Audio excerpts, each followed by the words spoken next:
जो लोग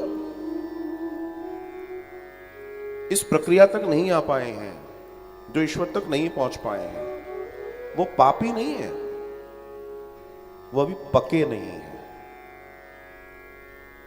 ध्यान रखना, क्योंकि जब जीवन मिलता है मनुष्य के रूप में भी, तो जो भूत प्रेत आदि चांडाल योनियां हैं वो भी उसमें शामिल है। उसके बाद फिर वनवासी, आदिवासी, फिर ग्रामीण, फिर वर्ण आरंभ होते हैं। फिर जो जो कार्य वो आरंभ होते हैं और धीमे धीमे आप ऊपर की तरफ जाते हैं। और फिर आखिरी में तुम्हें योनि मिलती है ब्राह्मण, विप्र होने की। फिर ब्राह्मण के बाद और ऊपर विप्र हो जाने की। और जिस दिन तुम उसको सिद्ध करके संन्यास लेकर अपने आप को निवृत्त कर लेते हो, तो फिर तुम्हें तुम्हारे लोकों की प्राप्ति होती है। ऐसा धर्म कहता है, शास्त्र कहते हैं। हम प्रगति तो करने आए हैं, निरंतर हम प्रगति कर रहे हैं। एक बच्चा अभी 7th क्लास में, अगली बार 8th क्लास में जाएगा, वो मेहनत कर रहा है। ऐसे ही हमें भी अपना क्लास बढ़ाना है और निरंतर क्लास बढ़ाते रहेंगे। और बढ़ेगा कैसे? जब हम कक्षा में रहेंगे, दिमाग, मन, बुद्धि, चित्त सब एक रहेगा, तो उत्तीर्ण होंगे, और उत्तीर्ण होंगे तो अगली कक्षा में पहुंचेंगे, अगली कक्षा में पहुंचेंगे। एक संत के पास एक व्यक्ति पहुंचा, जाति से क्षत्रिय था और सारे कर्म उसके पूजा पाठ इत्यादि पुजारियों जैसे, पंडित जैसे। तो वो कहने लगा कि अब ये क्या है, और इसके बारे में मुझे बताइए, मैं अपने जात कर्म नहीं कर पा रहा हूं, मेरा मन ईश्वर में लीन है, मुझे बताएं। बहुत सिद्ध संत थे, उन्होंने कहा बस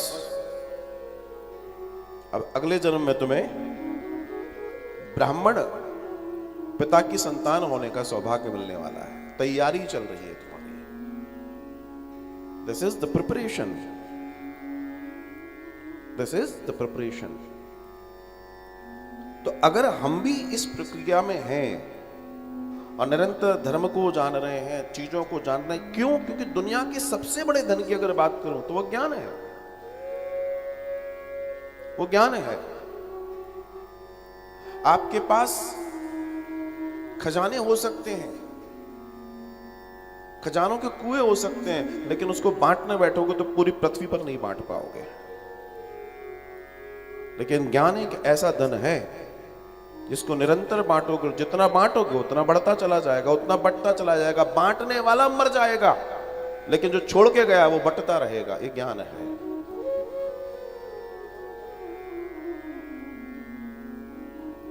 तो उस स्थिति में, उस स्तर पर पहुंचने का जो सौभाग्य है वो मनुष्य को मिला है। अपने आप को अपडेट करने का, अपने आप को और बेहतर करने का सौभाग्य निरंतर निरंतर हमें मिला है। लेकिन बहुत सावधानी बरतनी है, बहुत सावधानी। फिर मैं बार बार इस बात को कहता हुआ चलूं कि हमको मिलता तो है, पर हम उसको सहेज पाते हैं कि नहीं सहेज पाते, ये महत्वपूर्ण है। मिलना ठीक है, हमने कर लिया, हमें मिल गया, लेकिन जो मिला है उसको आप सहेज पा रहे हैं कि नहीं सहेज पा रहे हैं, उसको संभाल पा रहे हैं कि नहीं संभाल पा रहे हैं, ये बहुत बड़ी बात है, बहुत बड़ी बात है। उसको संभाल लेना, उसको सहेज लेना, यही धर्म सिखाता है, यही सत्संग सिखाता है। और जिसने ये करना सीख लिया उसने सब करना सीख लिया।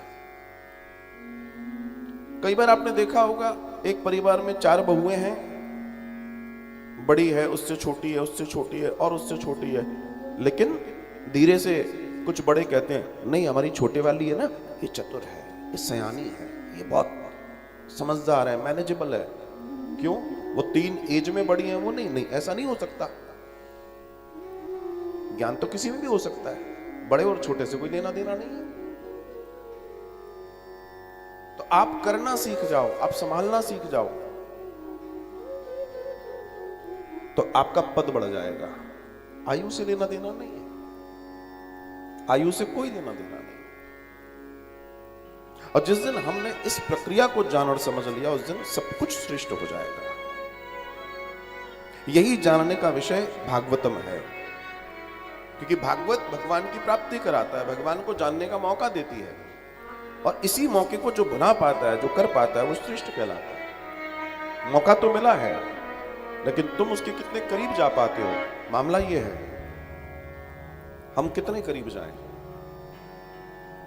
अब कल जब हम कथा में थे, तो कथा में हमने क्या जाना कि अंत में जब इंद्र को अभिमान होगा कि बताओ मेरी पूजा बंद कर दी गई, ऐसे भी होगा। और इंद्र ने गलती कर दी। और जब गलती नारद जी ने बताई कि तुमने ऐसी गलती करी है कि अब तुम गए समझो, तो वो घबराया। अब जाने अनजाने में आवेग में हो तो गई गलती, अब करें क्या। तो नारद जी से इंद्र कहता है अब आप बताइए मैं क्या करूं, क्योंकि आप जानकार हो, आप बताओगे। तब इंद्र के लिए श्री नारद जी कहते हैं कि जाओ उनके पास और क्षमा मांगो। इंद्र कहता है क्या वो क्षमा कर देंगे। अब देखिए ये बड़ा प्रश्न है, क्यों, इंद्र का अपराध क्या है, पहले तो ये जान लो। इंद्र का अपराध यह है कि वो ब्रजवासी जिनके बीच में अवतार लेने को भगवान आतुर हैं, वो ब्रजवासी जिनके मध्य, जिनके साथ लीला करने को भगवान आतुर है, उन ब्रजवासियों को मारने का प्रयास करने वाला व्यक्ति बच सकता है क्या? आप विचार कीजिए, क्या वो बच सकता है? नहीं बच सकता। तो फिर उसको डाउट है इस बात का, क्या क्षमा मिल जाएगी? लेकिन क्षमा मिली। हालांकि क्षमा के पीछे का रहस्य देखिए, हम ये ना देखें हमारे साथ घट क्या रहा है, हम ये देखें जो घट रहा है उसमें अवसर कौन सा हमारे लिए अच्छा है। विपत्तियों में भी जो अवसर ढूंढ ले वो महान है, वो चतुर है। विपत्तियों में जो अवसर ढूंढ ले वो चतुर है। और इसे समझना बहुत जरूरी है। जब कोरोना काल चल रहा था तो डिस्टेंस मेंटेन करने की चर्चा बड़ी ज्यादा बढ़ गई।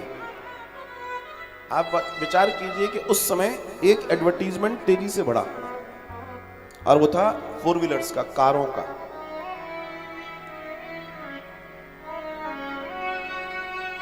और आप कल्पना नहीं कर सकते कि जितनी कारें पिछले 10 साल में नहीं बिकी थी, उस कोरोना काल में बिकी, क्योंकि लोग घबरा गए थे। नहीं, अब हम शेयरिंग नहीं करेंगे, अब बस नहीं करेंगे, अब ये नहीं करेंगे, पब्लिक ट्रांसपोर्ट से नहीं जाएंगे। बड़ी बुरी हालत है, डर, भय। और आज भी चली रहा है वो। तो बात है कि उस आपत्ति काल में भी किसी ने दिमाग लगा के अपनी अपॉर्चुनिटी को देख लिया, अपने अवसर को देख लिया। ऐसे ही हम उसके करीब जाने के अवसर, उसकी कृपा के अवसर तलाशें। अब मामला बहुत आगे बढ़ जाएगा। इंद्र ने जो किया, लेकिन भगवान ने उसमें एक बहुत सुंदर चीज देखी, वो कि इंद्र तूने जो भी किया, ये बिखरे बिखरे घूमते थे मेरे ब्रजवासी, कम से कम 7 दिन मेरे साथ, मेरे बिल्कुल करीब खड़े रहे। भगवान इसी में प्रसन्न हो गए। अब विचार करने वाली बात है कि नहीं? भगवान को प्रसन्न कैसे किया जा सकता है? हम किन चीजों से प्रसन्न कर रहे हैं, ये जानना पड़ेगा।